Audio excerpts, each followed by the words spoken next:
So first of all, I want to welcome you to the Eid Celebration. My name is Mohammed Halo. I'm sure we've all met before. I'd love to meet you if we haven't met. I want to thank all the sponsors. A lot of the organizations that sponsored this, Tiger Bakery, the Grape Leaf in Perrysburg, a lot of other organizations sponsored us. The Eid Breakfast was sponsored by Vindevers Mercedes. I want to thank them as well. All of the youth and the staff are wearing pink. All right, Masjid Saad Foundation and Toledo Islamic Academy has something called Hijabs for Hope. Hijabs for Hope. It's a race team that is raising money for breast cancer awareness. You know their theme is in October, and you know they're pink. So we've raised $266 so far. We're selling those ribbons. Our goal is 1,000. We've never not made our goal. So if you haven't bought a ribbon, I highly recommend you buy one of those ribbons. It costs $1, but if you pay 20 or 10, it's fine. We're not going to give you change. The more you donate to that, the better. Also, the more you donate to our masjid, the better. We can have more programs like this. Now, after the program, we have something called a raffle. Right? You have all those tickets that you got when you came in. A lot of organizations and a lot of people donated a lot of cool gifts. So if you stick around, we're going to draw your tickets out of a hat, and you guys are going to get a really, really cool gift. And then there's a twist to it. Somebody from the audience can steal your gift. And I'll tell you why when we get to the end. So first, I'd like to start with the Quran recitation by one of our youth members, Yusuf Dawood. And come on down. Assalamu alaikum. My name is Yusuf Dawood, and I'm from Al-Bayan School and the Quran School in Masjid Saad. And I'm going to be reading Surah Taha. أعوذ بالله من الشيطان الرجيم. بسم الله الرحمن الرحيم. طه ما أنزلنا عليك القرآن لتشقى إلا تذكرة لمن يخشى تنزيلا ممن خلق الأرض والسماوات العلى الرحمن على العرش استوى له ما في السماوات وما في الأرض وما بينهما وما تحت الثرى وإن تجهر بالقول فإنه يعلم السر وأخفى والله لا إله إلا هو له الأسماء الحسنى صدق الله العظيم. صدق الله العظيم. جزاك الله خير. So the next thing on the program is the moment you've all been waiting for. We have Mo Amer with us. He's a very famous comedian. You've probably heard of him. He's been on television shows. He's been on a lot of comedy tours. He actually was here at Masjid Saad before. You might have caught some of it last year. He gave us like a teaser last year, but this year we're getting the full Mo Amer experience. So when I was talking to him on the phone, he told me, "Look, bro, are you funny?" I said, "Kind of. I think I'm funny. You know, I got a lot of patient stories that are funny. It's hard to be funny when you're a cardiologist." But he said, "Well, why don't you introduce me and tell us a funny story? We'll have a competition." So I'm going to tell you a couple funny stories, and you guys see if it's as funny as Mo Amer's stories. So one time, they called me for a patient who had chest pain. I'm a heart doctor. You know, they always call me for chest pain. So I went to see this guy. He's like 40, 50 years old. He's just laying in bed sleeping. And I asked him, "Hey, so tell me what happened. You know, you had chest pain? What's going on?" He said, No, I didn't have chest pain."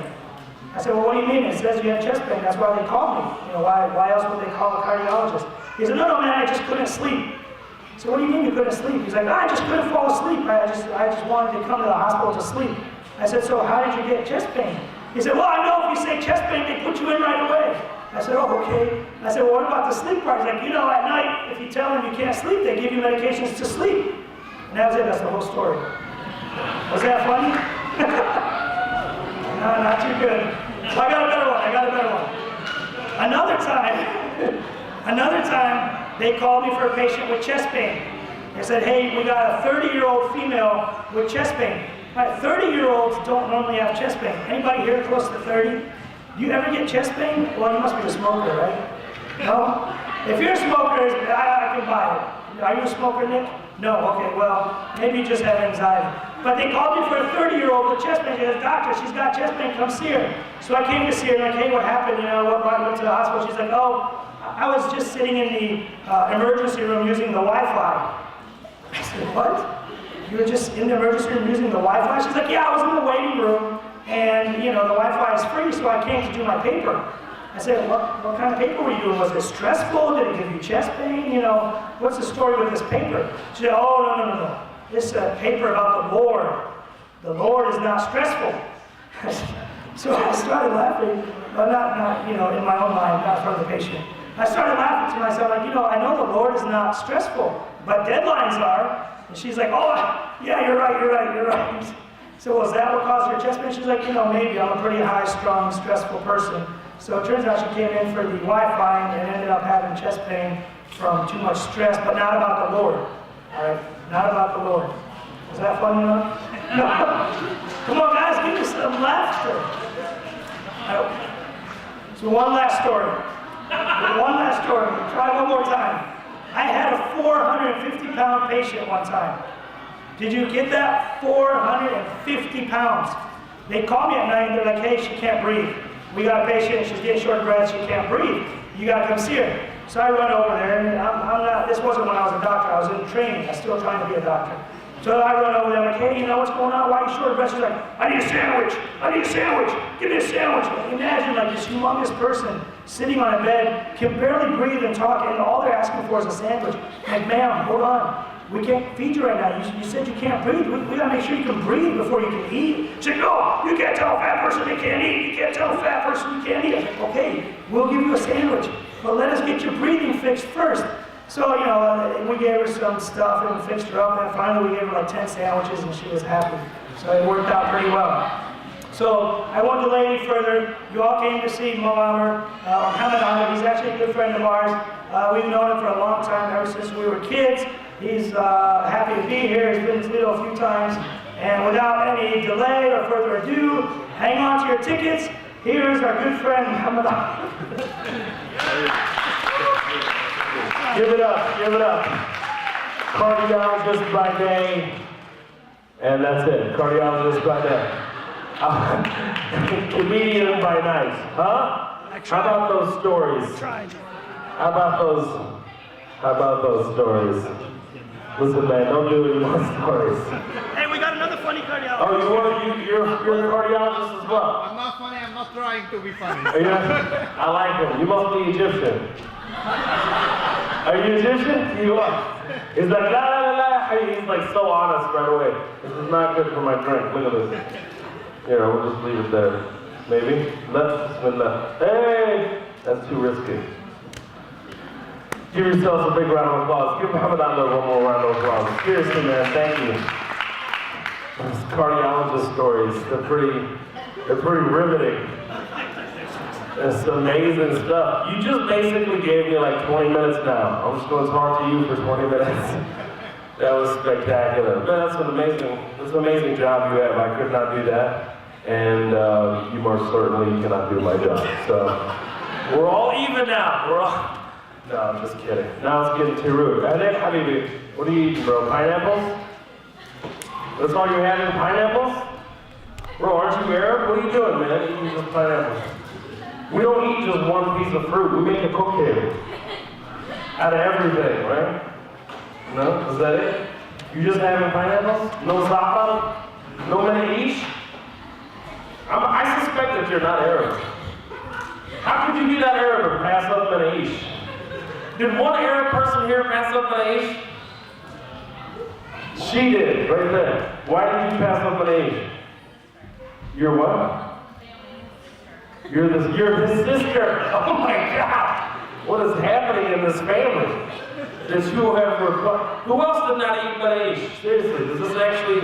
That's it. You're the only two in this guy because he just wanted to eat the cream puffs. Okay? You ate an unbelievable amount of cream puffs, sir.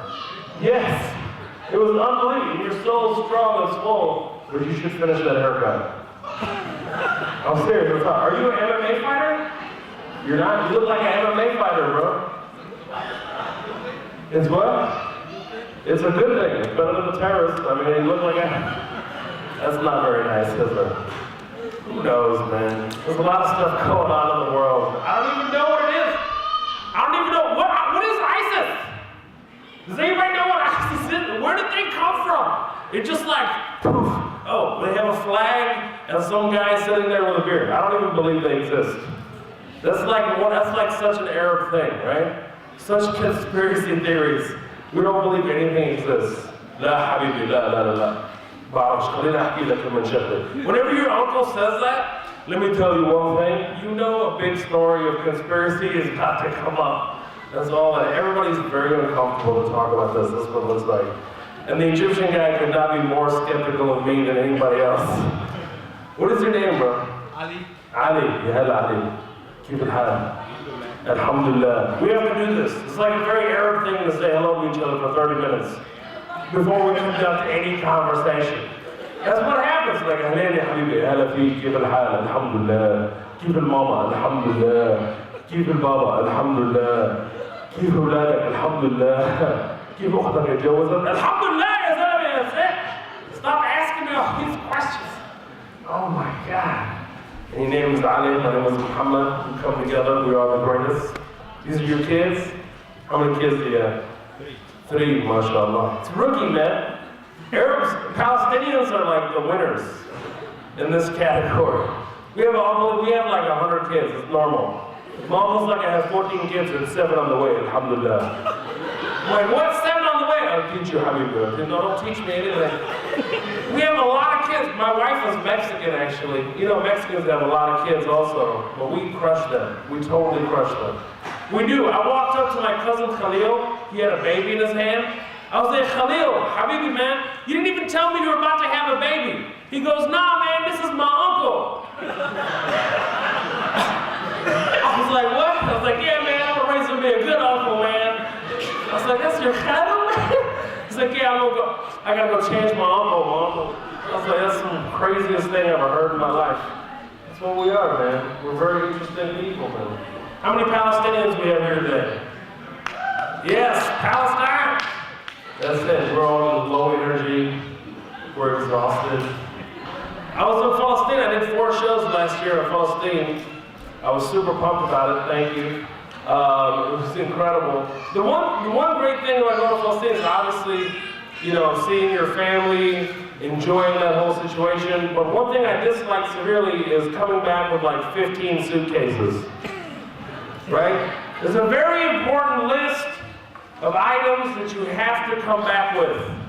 Right? Number 1 is mlochiyah. Alright?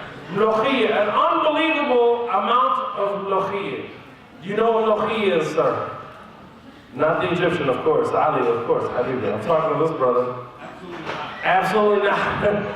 So mlochiyah is like spinach, but it's not spinach, but it's like spinach. It's the only way I can describe it. You can Google it. It's ironically called, in English, it's called Jew's mallow, which is really interesting. Arabs love Jew's mallow, apparently. And mallow is a very interesting word. It's actually a Spanish word, mallow, for bad. Arabs love eating some bad Jews, apparently. I don't know what I'm serious, it is. I didn't make this up. But my aunt is like packing an unbelievable amount of mlochiyah in clear plastic bags. What is your name? Nick. What is it? Nick. Nick, gotcha. So my aunt is my khalto, which is aunt. She's packing all this mlochiyah in these clear plastic bags, okay? And then she'll tape it up into like a cube. And I'm like, what are you doing, khalto? I was like, I'm just putting mlochiyah in here for you, habibi. And then she grabs another one and starts stuffing it again. I'm like, khalto, this looks like drugs.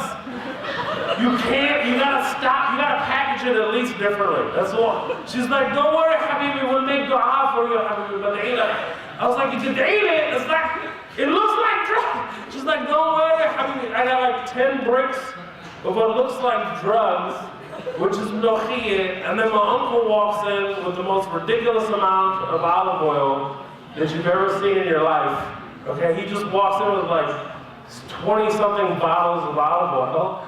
And he walks in, I'm like, Khadr, what are you doing with this? What are you doing with this? What are you doing? He goes, Habibi, you're gonna take him with you. I was like, I'm gonna take him. I can't take back olive oil. It's illegal to bring back olive oil. He goes, Habibi, don't worry. We will take off the label and we will write olive juice.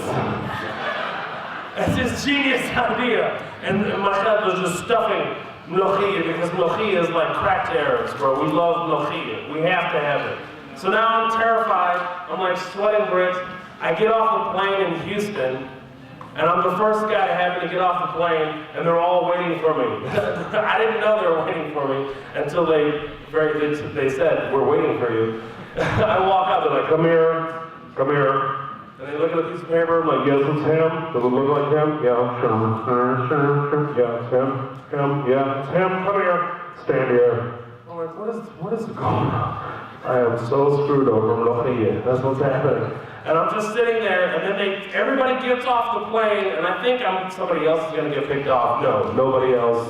It's just me. And they walk me into this like weird alley, and we start separating from everybody else. This is where I'm terrified. I'm like the baby goat in the middle of the jungle, like, oh my God, no. And I get separated, and I'm terrified. We get to this weird glass room, and all my bags are already there. And they're wide open. And the guy goes, bring the dogs. He just oh, perfect. The guy goes, bring the dogs. Just like that, all right? This is perfect sound system here you got going on here. Fantastic. So I don't need this actually sounds better than the microphone. Yeah. All right, this one works. Thank you, Hamadano. Not only are you a cardiologist by day, you're a sound technician by night. Fantastic. Charge the batteries next time. It's really important for events, you know? All right, fantastic. So what was that? So the guy goes, bring the dogs, just like that. And I'm terrified, even though I know I don't have anything, but I don't trust dogs. I mean, the dogs come in. They're the cockiest dogs I've ever seen in my life. They looked at me. You know how you can like look at animals and you feel a certain thing? That they're just emoting, you can just feel it. The dogs just walk in like, yeah, I got you, man. You're going to jail, brother. And they just walk in. And the dogs were so confused by Mlochia, right? The whole everybody, all the immigration officers, everybody was stunned by how confused the dogs were. And you went from cockiness, the dog went from cockiness in his eyes to straight confusion. You saw it. The dog was like,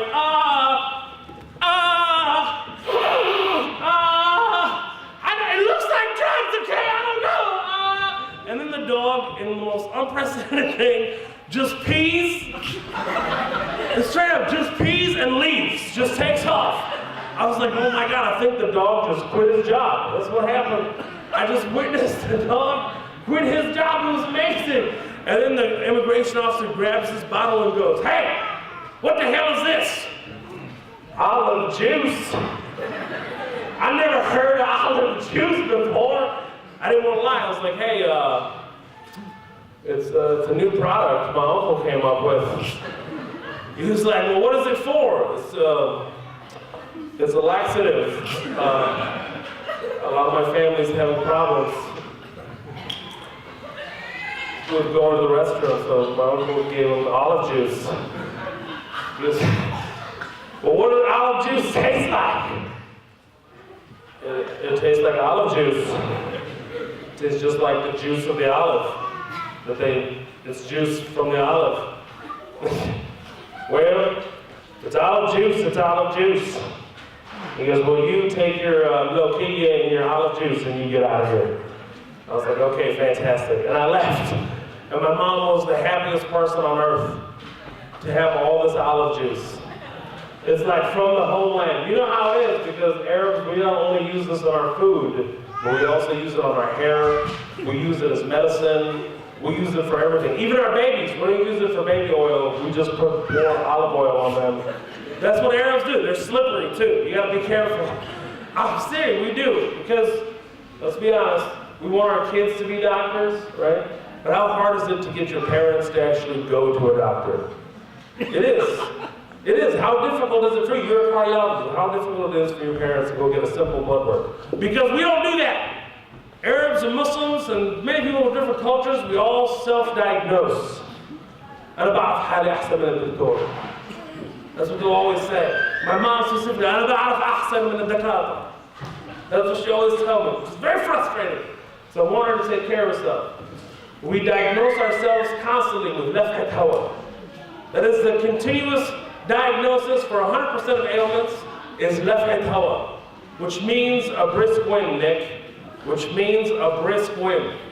All right? I woke up one morning with something called Bell's palsy. That's when one half of your face just quits working for no reason, or they don't know why. I wake up and I'm trying to brush one half of my face, I'm trying to brush my teeth and one half of my face is not cooperating. I'm sitting there like, hey, what's happening? Hey, oh my God. I'm trying to scare my face into working. I'm like, ha, ha, ha, oh no. I walk up to my mom like, Mama, yeah, Ma, something is really wrong. She goes, what's wrong, Habibi? I'm like, what's wrong, Habibi?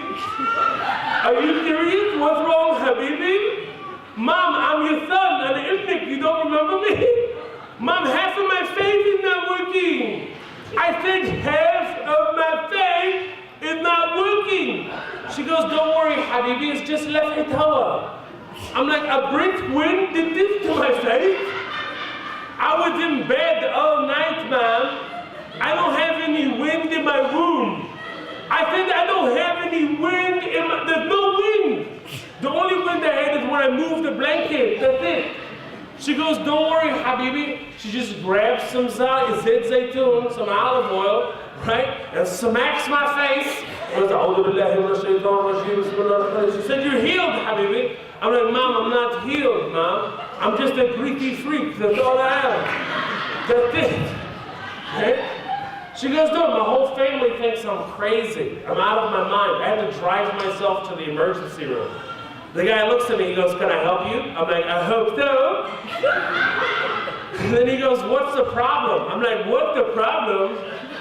What do you mean? Did you talk to my mom or something? What do you mean what the problem is? No, you know what? I woke up this morning and I said to myself, you know, it'd be really cool. You know what's going to make you stand out from the crowd, Muhammad? You know what's going to make you so different from everybody else? If I can just try to talk with one half of my face.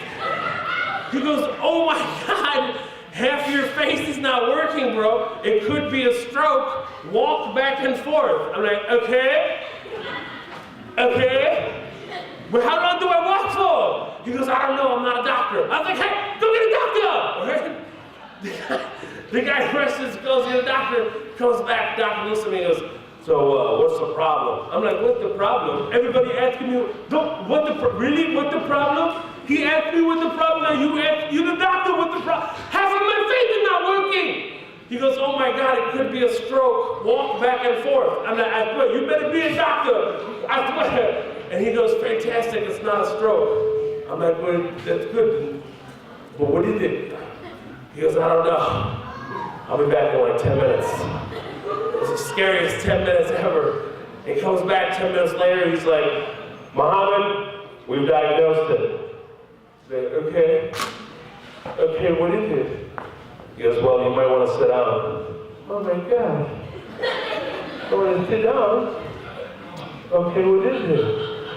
He goes, well, we've diagnosed it as Bell's palsy. Oh my God.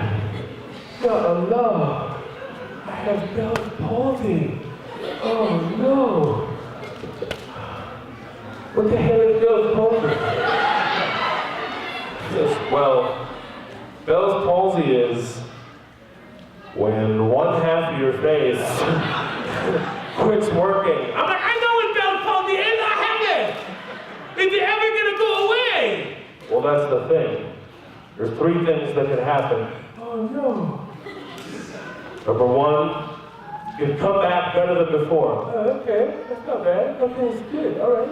What's number two? If you come back like 98%, only you and close family, friends, and relatives will be able to tell. Okay, I'll live with that. Nobody's perfect, 98% is fine, What's number three? It might not come back at all. What? What the hell kind of number three is that? Oh my God, it is left in Tawa, And then the doctor takes a closer look at me and goes, hey, I have one more question. Okay. He goes, hey man, what the hell is that on your face? Olive juice, huh? Hey, so I got some nabla. Do you have any hummus? It's really good with hummus. Bell's palsy was such an... Has anybody here had Bell's palsy before? Anybody here? It's usually one person. Wow, I'm the only one? Okay, alhamdulillah. Hopefully forever, inshallah. It's just very frightening because you don't know when it's going to come back. But it changes your daily life like so much. I hang around with so many funny guys, and they like crack really funny jokes, and I've ruined many of good moments because I have no control over my facial expressions. So everybody be laughing like, ha ha ha, and I'll be like, ha ha ha ha, oh, sorry guys. Sorry, I didn't mean to scare everyone. Okay, I'm sorry. Just take the baby away. I'm sorry. That's your uncle? Okay, I'm sorry. You know? It's a very interesting thing, man. So my name is Muhammad. Like I said, how many Muhammads do we have here present today? Aside from you, Anna. We have 1, 2. It's like an auction. Okay, we got Muhammad here. We got 2 Muhammad. We got 3, 4, 5. Muhammad is the most popular name in the world. I didn't know how popular it was until I watched the Egyptian soccer team. I'm serious, they were showing a play-by-play and the commentator comes on and he goes, Muhammad has the ball. Muhammad passed the ball to Muhammad. Muhammad to Ahmed. Ahmed to Hamada. Hamada to Hamoudi. Hamoudi to Muhammad. Muhammad to Muhammad. Muhammad. And goal! Like, is there just one guy on the team passing the ball to himself? That guy's amazing. Look at you, man. That was very secretive. It's fantastic. We can fake these photos later, you know that. The power of editing. Did you join the Nation of Islam? No, just kidding. Yeah, you look good, man. What makes you go with the bow tie? Just curious. I'm a fan of the bow tie. Pink bow tie for breast cancer awareness. You are such a doctor. I love it. It's very important. Can you finish this? It's very awkward. Are you filming right now? Arabs can't stop bootlegging stuff. Are you bootlegging? You go to the Middle East, you find like DVDs that come out in 3 years. You're like Arnold Schwarzenegger in Terminator 10. You know? Habibi, I have Terminator 10.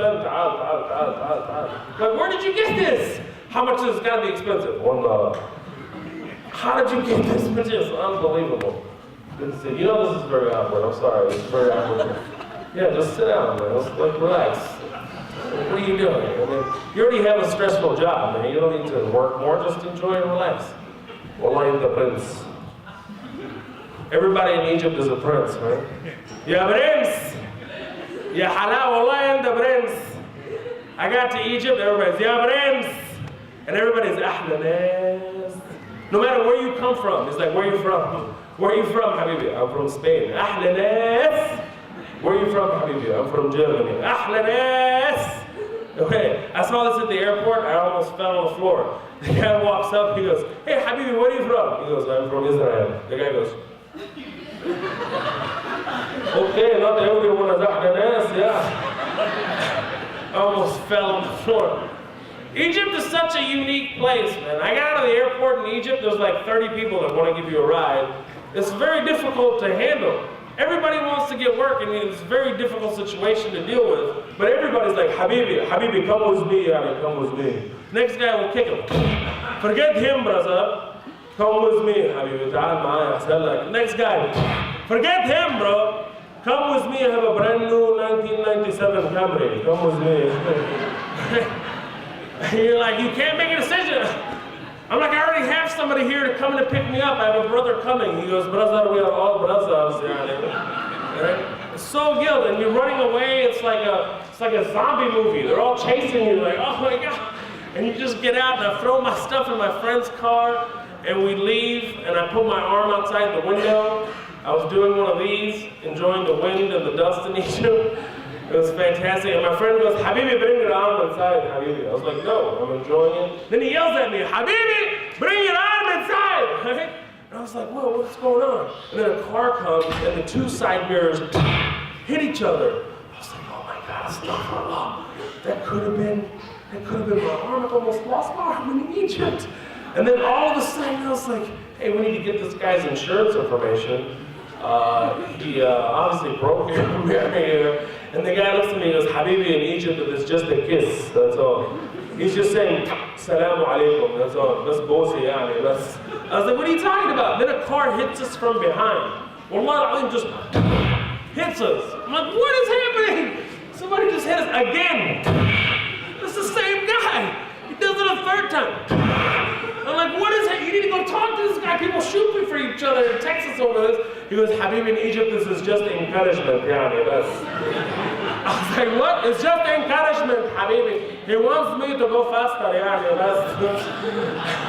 I was so shocked. Then this car cuts us off, almost hits our car, and then he honks and waves like everything is normal. Like, shukran ya Habibi. I was like, what is happening? I couldn't control myself. I honked back. I was like, and my friend goes, no, Habibi, shubit sawi. I was like, what do you mean, shubit sawi? The guy was honking, almost hit us, and he goes, no, Habibi, in Egypt, you don't honk like this, yeah.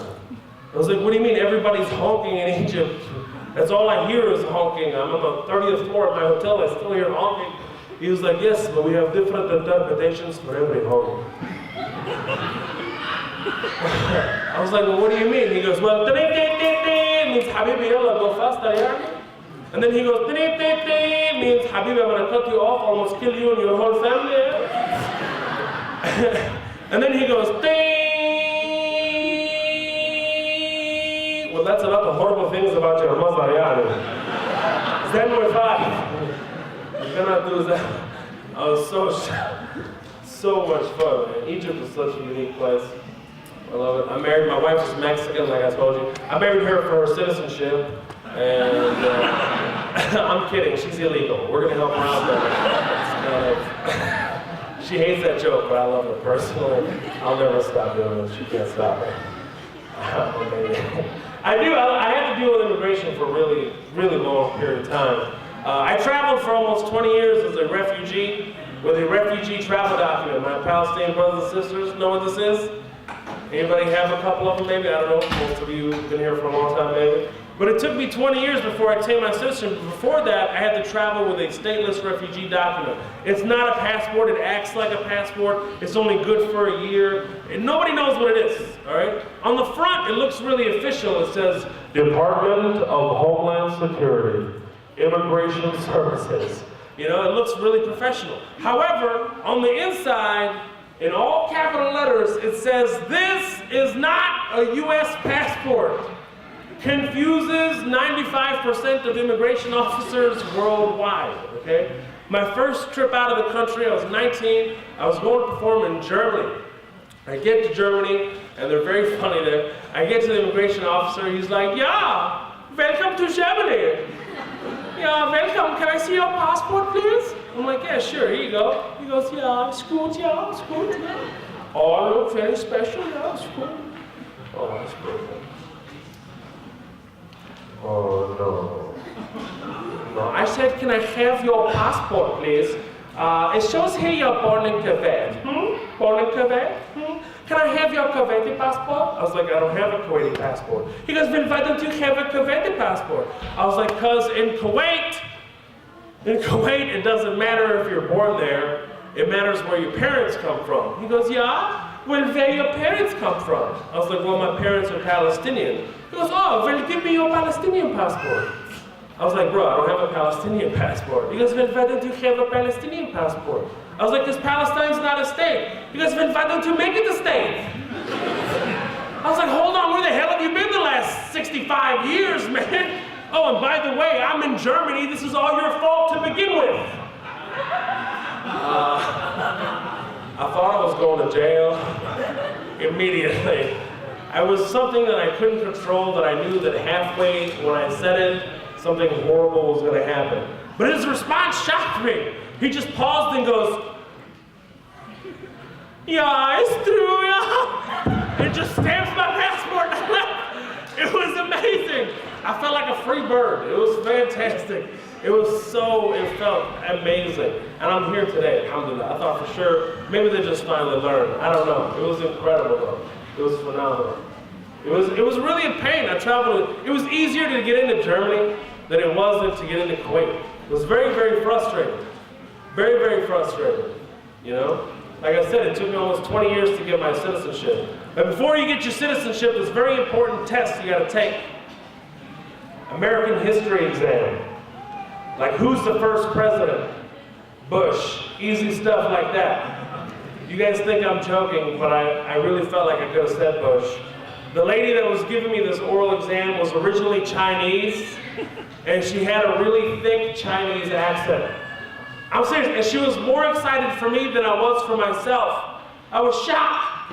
I walked in from my American history exam, and she goes, "Oh, today, big day! Today, big day!" I was like, what is happening? Is this where I take my test? Yeah, of course, of course, of course. I'm so happy for you.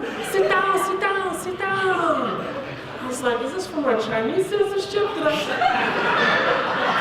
I go through the wrong door? What happened? She goes, no, sit down, relax. I was like, okay. And then she goes, okay, first question. I was like, what? She goes, okay, first question. I was like, oh, first question. Oh my God, first question. She goes, okay. Who the first president of the United States? I was like, Bush. She's like, correcta! I don't care, I'm originally Chinese, I don't care. She asked me one question. And then she goes, can you spell your name? I was like, yeah, I can spell my name. She goes, well, spell it. I was like, okay, here you go. She goes, okay, you finish. I was like, what is this a joke? Is this a game show or something? And she goes, okay, you finished, you go now, you go. And I was like, oh, fantastic. So I start walking off to the second phase, which is the interview, which is basically the interrogation, okay? I go out there and I'm standing in line, there's a couple of guys, and the tone became immediately different. I'm out there, and the guy's like, come on in. I was like, who, me, him? No, yes, you. Me, is that him or me? I'm not sure, is he talking about? Yes, you, sir, the one that's talking. Is it me talking? Yes, you, come on in. Okay, you guys, okay. Go on in, come on in, show me, relax, okay. Sit down. Are you sure? I mean, I'm comfortable. So, sit down, okay. Please answer yes or no to the following questions, okay. I mean, yes, no, sorry. I'm nervous. Okay, first question. Have you or anyone else you know been involved with or given funds to from the time period 1933 to 1945 with the Nazi Party? You're joking, right? Come on, okay, this is nice, it's all a joke. I wasn't even born, what are you talking about? Please answer yes or no. No, it's not involved with the Nazi Party. Next question. Have you or anyone you know been involved with or given funds to any terrorist organizations? Mr. Mohammed Mufasa Amer? I'm gonna name is Mustafa. Whatever! Answer yes or no. No, it's not involved in any terrorist organization, of course not. But if I could ask him a question back, it would be who says yes? Seriously, who says yes? What is the reasoning for this question? I don't get it. Is this an effective method of capturing terrorists worldwide? I don't understand. Have you caught somebody off guard, maybe? Have you done that? It's like, have you been sitting there one day and you had to continue doing it? Like, have you or those you know been involved with or given funds to any terrorists? You got me! Ah! You're so tricky! 2 more minutes, I was gonna kill all of you! I'm sure that doesn't happen. I'm sure that doesn't happen. So frustrating. Immigration can be so frustrating. Somebody has a microphone. Immigration can be super frustrating. It is so, it's so I didn't even like what is a resident alien card? What is that? Resident, what is the language of that? It's so dehumanizing. I'm a human. Resident alien. Oh. What is it? Like when I take off my mask, right?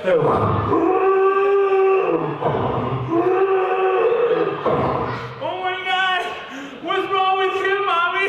He's just a resident alien, that's all, baby. That's all. You can feed him, throw some cookies at him. They like cookies. That's what I hear, you know? I can't stand it, man. Yeah, I'll give him some olive oil. Yeah, some olive juice. I mean, it's olive juice. I don't want to get in trouble. I'm saying it's so frustrating. I can't, man, it drives me crazy. Resident alien. In Canada, they call it the landing. Did you get the landing? The resident alien has landed. I can't stand it. Oh, it drives me insane. And what is naturalized? You have been naturalized. I didn't understand what that meant. I thought I was gonna get healed by a Baptist preacher or something. I didn't know what it was. Like I was gonna come out as this alien and this Baptist preacher was gonna heal me, right? My mind was just going insane. Like I'm gonna come out and be like, I know it's hard, baby, but we gonna help you. I say it again, we gonna help you. I say it again, we gonna help you today. Now, before we get to it, Mr. Muhammad, I'm gonna ask you a question. I say it again, I'm gonna ask you a question. How long have you been an alien, Mr. Muhammad? Oh, 20 years is a mighty long time. Now, I'm gonna ask you another one. What galaxy, I'll say it again, what galaxy do you come from, Mr. Muhammad?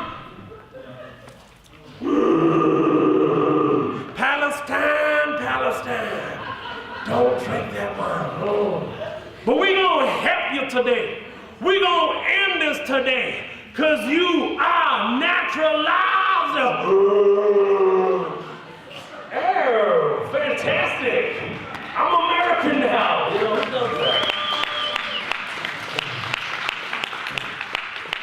naturalized. Drives me insane, man. My mom was hilarious. I love my family. My mom had to deal with the worst of it. Immigration and whatnot. It's always the most difficult for mothers. But my mom is a mother of 6 children. I'm the 6th kid out of 6 children. Everybody else in my family has doctor's degrees, PhDs, engineering degrees, and I wanted to be a comedian. That was the worst decision as far as my mom was concerned. She didn't even know what comedy was. I was like, Mom, I know what I want to do for a living. She goes, Eish Habibi? Muhammad? Huh? You're a lawyer, inshallah? Doctor? I was like, no, Mom, be a comedian. She goes, Canadian? Why you want to be Canadian? I was like, no, Mom, be a comedian. I'm going to make people laugh. She goes, oh my God, my son's going to be a loser. I know, ha, very funny, but no money. And then like a year later, I made a cover of a major newspaper. I wanted to show my mom. I was like, see, Mom, they put me on the cover of the newspaper. Look at that. Look at it. She goes, did they pay you? No. Oh, you're a famous loser. That's great. It's easier to come to this country as a little kid versus like for my mom, for instance, she had to learn, and it took her a lot longer. There's different things that you deal with. Like for instance, in Kuwait, when we lived there, she would go grocery shopping. They would give her a total, and she could renegotiate. She didn't know that the first time she went to Walmart in the States. It was the most embarrassing thing to witness as a child. Arabs renegotiate for anything. And she's sitting there, we're checking out, and the lady goes, ma'am, it's $87.50. My mom goes, I'll give you $40. She goes, what? Excuse me? Ma'am, it's what? You want to pay half? What are you talking? You have a 50% coupon? What do you mean? She goes, no. I go, okay, habibti, okay. 45. That's it, $45. She's like, ma'am, what are you talking about? It's $87.50. She goes, okay, habibti, okay. You're a little difficult, huh? شوية difficult? Okay, حبيبتي. $50 final offer, خلاص. والله دعيت. تعرف ايش دعيت? That means I promise to God. خلاص. $50. She's like, what are you talking about? Manager comes, there was a huge 20% off when we left after 20 minutes. I think the manager was just like, just leave. Just take everything. You and your olive juice, just leave. It was amazing. It was amazing. Miracles. And if you ever was hungry, the easiest place to go was your mother's purse. Because there's a ridiculous amount of food in your mom's purse. There's everything. You find Band-Aids. My mom carries a little bottle of olive oil, she really does. She has all kinds, and always cookies. You will always find cookies in napkins folded over in the corner. Always. And those come from the buffet. Those who are laughing, no. Those who are laughing, no. Your mom's like, go get some napkins, cheap choice cookies, honey. I was like, what are you gonna do? Just cheap napkins, cheap cookies or napkins. Fold them in, they're always in there. And you're always embarrassed till an hour later you're hungry. You're like, Mom, you have these cookies? No, your brothers ate them first, of course. I love it. I love my family, it's fantastic. But it was a tough journey, man. I was in Kuwait. Is anybody here born in Kuwait? There's always one person. No? Forget it then. You look very familiar. I've seen you before. Yes, you will. Yeah, I have some friends. I love it. I was born in Kuwait. I went to a private school in Kuwait. I came to the States when I was 9 years old after the first Gulf War, or as I like to call it, episode 1. People always ask me still in Texas, like, hey man, why did you leave Kuwait? I'm like, hey, I left because of the war. No, really, come on man, stop BSing, man, no, really, why did you leave Kuwait? I'm like, okay, you know what? Our house told us to leave. He's like, what? Houses don't talk? I'm like, yeah, that might be true, unless a bomb falls about 100 feet away from your house, then it will be inspired to speak with you. He was like, what? I was like, yeah. He was like, hey man, get up! Like, where are you going? America! You know? And I went to, it was great though, Kuwait was like the best time, man. UAE had it so good. I went to a private British English school, wore a little vest and a bow tie in school. I spoke with a British accent. I was adorable. I was sitting there like, hello, how are you? Yeah. Going to school I am, right? And then I ended up in Houston, Texas, all right? Public school, and my brother's the one who enrolled me, and he neglected to tell them that I spoke English, so they put me in an ESL class, which is the English as a second language class. I was the only guy that spoke English in my class. I'm serious. I walk in with a vest and a bow tie on top of it, all right, thinking that's how that's how you go to school in America. No, that's how you get beat up at school in America. And I walk in, and I'm the only guy that spoke English, and everybody's looking at me like, hola, amigo, ¿tú eres el nuevo aquí? And I was like, I have no idea what you're talking about. What is this language you're speaking? And why do you look like my cousin Khalil? Dude, you weird, dude. You're so funny, dude. Why do you talk like that, eh? Hey, Jose, come check it out, dude. Check it out. Now, dude, bring everybody, dude. Do it. Come on, do it. Check it out, dude. This guy talks so funny, bro. Come on, talk like that again for Jose. Come on, don't be shy. Come on, don't be shy. Do it again for Jose. It's like, I have no idea what you're talking about. Exactly, dude, what the hell is that? Hey man, why are you wearing a tie bow? This is a bow tie. You being sarcastic, I say. Hey, Punch and Chewy, right? Instead of learning English, man, I learned Spanish. I'm serious, I'm fluent in Spanish, which is great. Because I'm brown and I speak Spanish, so if anything breaks out in Texas, I can camouflage at any moment in time. It can get rough, you never know. Be like, hey boy, you one of them Arabs, huh? You one of them Muslims, huh? Be like, no, vato, come on, do you crazy, do get out. Yo regreso a mi país, Mexico, and just get out of there. They would have no idea. They'd be like, that's a weird Mexican dude right there. They would, man. And it's so fascinating to me, man. It's so fascinating because I've done so many shows in so many different places, and people don't really know. Even in Texas, they'll be like, hey, they say the most racist things ever. Hey, you don't look like an Arab. What the hell does that mean? I don't even understand, you're so racist. What does that mean? Hey, and then they'll ask me this, which is even worse. Are you sure you're Arab?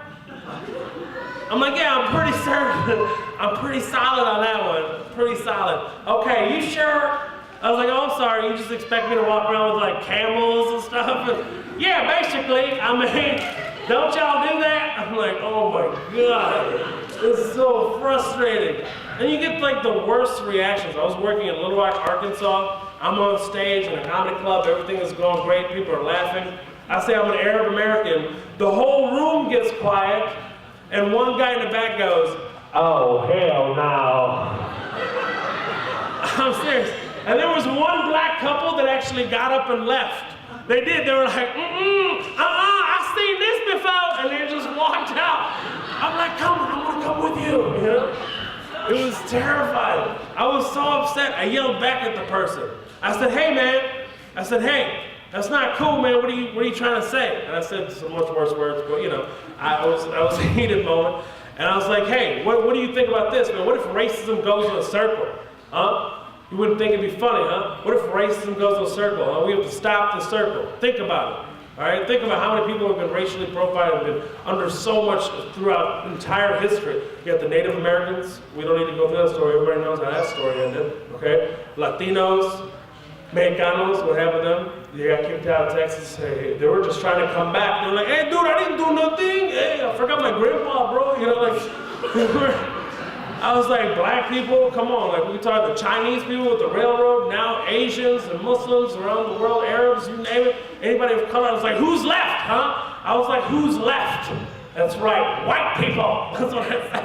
In the middle of this club, I went crazy. I was like, white people, huh? How would you like that? A white guy walks by a car and everybody locks their doors, huh? How do you like that? Oh, how about this? What if a white guy walks into International House of Pancakes, an IHOP, he walks in as a black guy working behind a counter, and he's like, excuse me, sir, I would like a piece of pie, please. And the black guy's like, I'm sorry, we don't serve your kind around here, cocker. Oh, you want to speak to the manager? Okay, say Jose! You know what I mean? It could all happen. Oh, you want to speak to the owner? The owner's Chinese. Y'all sold it a long time ago. You know what I mean? It could happen. It could happen. It's a crazy theory. I don't think it's that crazy, though. You got a sword, man? Why do we keep doing this? It's like a Muslim toy. You go to a clown, you have a clown that hands over. I want a sword. Can't you pick like a puppy or something? You can have to be, you can't be Muslim while you walk around in America. Look at those Muslims with their balloon swords. They just can't get away from it.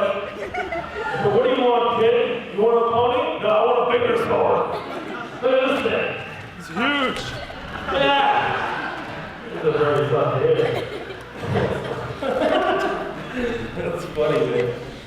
I like that. Did you pick the sword yourself? You did? You picked the sword? Did he have a picture at least of stuff that you can get? Did he have like one option? Just so, maybe the guy only makes swords, hopefully. No? You can ask him for anything? And you're like, oh. That's fantastic, dude. I mean, it is and it isn't. That's cool. Do you have, is anybody here own a dog? Now I'm thinking about it, since I said puppy balloons. I wanted to talk about this. Muslims are like terrified of dogs. Muslims are like terrified of dogs. And Americans have no idea. We've done the worst job about explaining ourselves why maybe we never have pets. You bring a pet home to your mom would freak out. She's like, Shuhada, Shuhada! Shuhada! You bring kittens home, mama, look. You know, like, she'll just chunk them. She doesn't, no pets, you know? Shuhada, astaghfirullah, astaghfirullah. Well, my friend has dogs. Majanin! It's like, you see a dog walking, you see a Muslim person, they'll freak out. It's like, they don't know what to do. Look, you got white friends asking, so why are they afraid of, she doesn't even know, so the dog thing, oh, okay. Were you asking about dogs or completely something else? No. She's like, no, don't talk to me, please. Who has a dog? Who has a dog? You have a dog? Fantastic. 100%. Is it outside? No, yeah. It's outside in a cage. He's like, yes. He's like, no, it's not really. And she's like, no, it's really in a cage, yeah. We'll give him a spark. Before we touch him, we close him down. And we put on gloves. He's like, no, go on. And sneak on his hair all the time. Do you? Do you ever sneak him in? Confess. Here. Whoa, come on. First it's a sword, now it's a pyrotechnic. Come on. I want an explosive sword. You think that's right? Please don't do that. Please don't videotape this either. There's always somebody videotaping. It's okay, it's fun. So how many, you married, sir? Yeah? I see the ring on your finger. Yes, sir, yes, sir. You sound like me, I was like, me, him, me. I know it's difficult.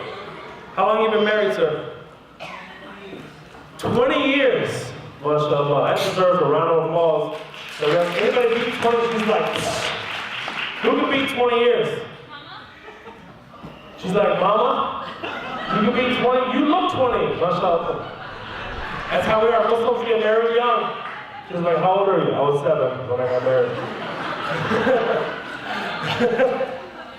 Alhamdulillah, we do. We're like, how old are you? Habibi? What's your name? My name is Omar. How old are you, Habibi? I'm 7. Alhamdulillah. Alhamdulillah. You gotta be a PhD, all right? Congratulations. 20 years. Anybody beat 20 years? Seriously? She said she could. Yeah, we got, what do you beat, sir? I think he's gonna kill everybody. I mean, like, not literally. Astaghfirullah. I need to use better choice of words. How much? 35! Oh, you can beat it. How long? 36 in your face, 35. 55 years, MashaAllah. Takbir. Allahu Akbar. 55 years. Can you please ask her, what's the secret to a healthy marriage? Can you please ask her, what's the secret to a healthy marriage? She's like, just have him sit over there. That's the secret. If you want to be married 55 years, have the man as far away as possible. All the time. No, Mabruk, inshallah, another 55. It's amazing. I've been married for almost 10, and it's terrifying. It is, it's terrifying because it's gone by so fast. I'm like, oh my God, I'm 33 already. That's amazing. Women are smart too, man. They trick you all the time. You know, it's a proven fact that women have a higher IQ than men do. Do you guys know this? Yeah, whatever, okay? I wasn't happy about this fact when I read it, okay? I do. I think women are so smart, they invented the game of chess. They did. If you really look at the game of chess, if you really look at it, the king, quote unquote, the king, can only move one step at a time, right? A step here, here, here. The poor guy is just stuck in a circle, okay? What about the queen in chess, huh? In Shatranj. What about the queen? Oh, the queen can go wherever the hell she wants to go. She's out there killing his friends, huh? Every time the king wants to move, he just wants a little fresh air. The queen is right there, and he's in check. He can't move anywhere until his friends help him, right? He's just looking around. And the queen, when she dies, she's the most desirable chess piece to get back. And by the way, the queen, oh yeah, the queen can come back from the dead to kill you. She can, but you can't get her back right away. Oh, absolutely not. You have to earn her back one step at a time.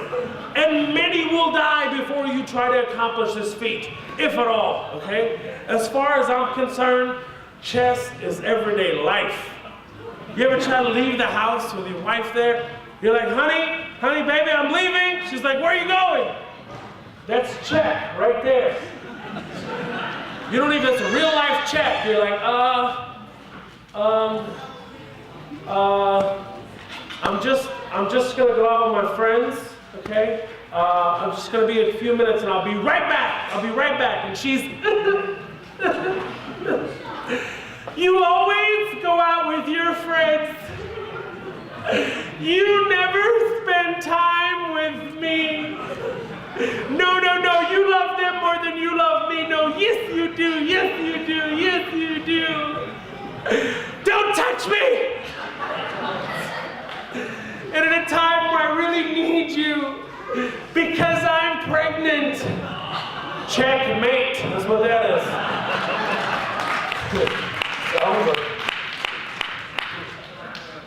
I love it, man. I travel a lot, so it's obviously straining or any relationship.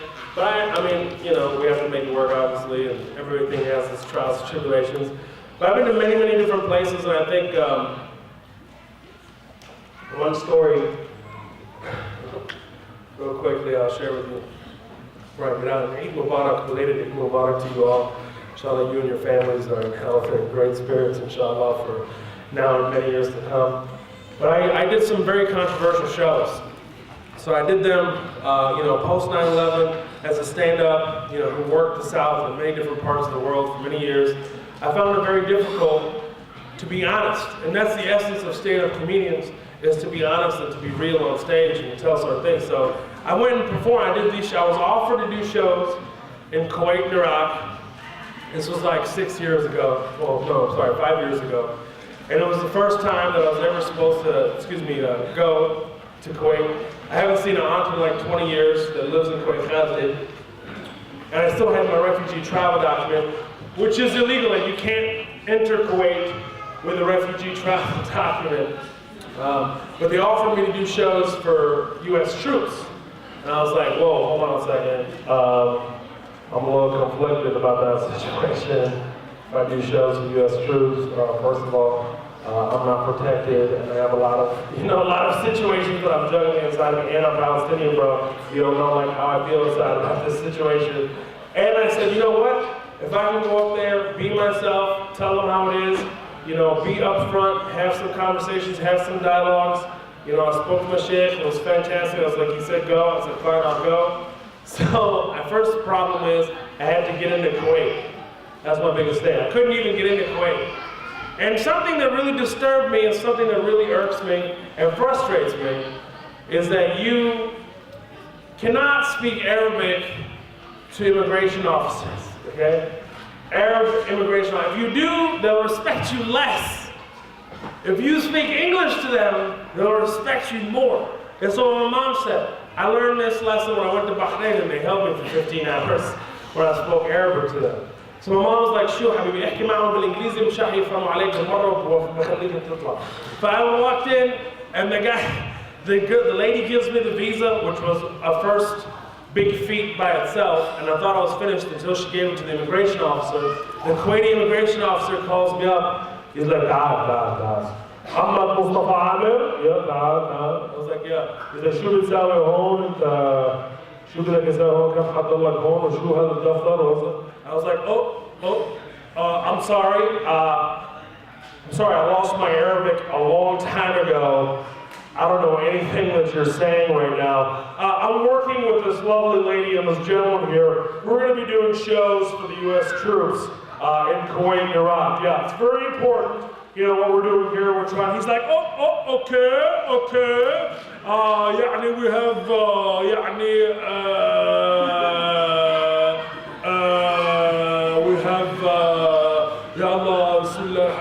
we have a lot of gentlemen and ladies here too, okay, خلاص. Enjoy Kuwait, enjoy. And I left. I was like, this is the most idiotic thing in history. And I left, it was so ridiculous. And I got to see my aunt after 20 years, which was a beautiful moment in my life. But I was having to perform in front of this bunker, like 30 kilometers away from the Iranian border. They could have killed me, just threw me off everywhere. And I get to this base, and I see a chalkboard, and this chalkboard has Palestinian flag on it. I'm like, hey man, what is this? Why is there a Palestinian flag in the middle of Iraq, and what is this on top of it? He says, be on the lookout. I said, be on the lookout for Palestinians? He goes, yeah, we don't want any Palestinians coming in our face. I was like, you don't, huh? You don't want any Palestinians? I was like, what if I were to tell you right now that you have a Palestinian refugee that just infiltrated your base? He's like, where? I was like, standing right in front of you. He goes, are you serious? And I showed him my documents. He was like, oh my God. He was totally shocked. I think he was stunned and just went into denial mode. And I go up and do the show, and I opened up with, this is my first line, okay? This is my first line of the show. It's like, hey guys, I know they advertise me as Mo. I just want to tell you, Mo is actually short for Muhammad. Surprise! Today is the day! It's happening! Right? One guy grabs his gun. He goes, what the hell is going on, Sarge? Like that. And when he grabs his gun, I see a huge Alabama state flag tattoo right here. And I'm from the South, so I became the most stereotypical Southern guy you can imagine. I was like, hey man, hey man, relax, baby, relax. We're just joking up here, man. I'm from the South too, baby. I'm from the South too. The big TX. Hey, barbecue. We love barbecue, don't we? Barbecue sauce is delicious. Barbecue, come on, you love barbecue sauce. He's like, yeah, I do like barbecue sauce. Yeah, I do. It's delicious. Hey, I married my sister, okay? And he goes, oh, okay, guys, he married his sister. He's cool. Everything's all right. Thank you, guys. You guys have been a lot of fun, man. Thank you so much for having me. I'm not going to confuse. I got you one. You got me a tape. What is it? You got exploded.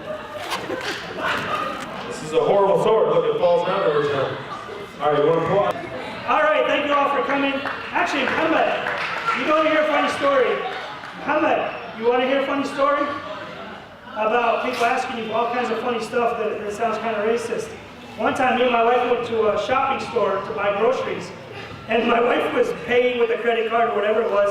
And the lady goes, oh my God, how long have you guys been here? You speak English so well. It was kind of funny, but maybe not. Anyways, thank you all for coming. Hopefully you had a good time. Thank you, Al-Fitr. Thank you, everyone else.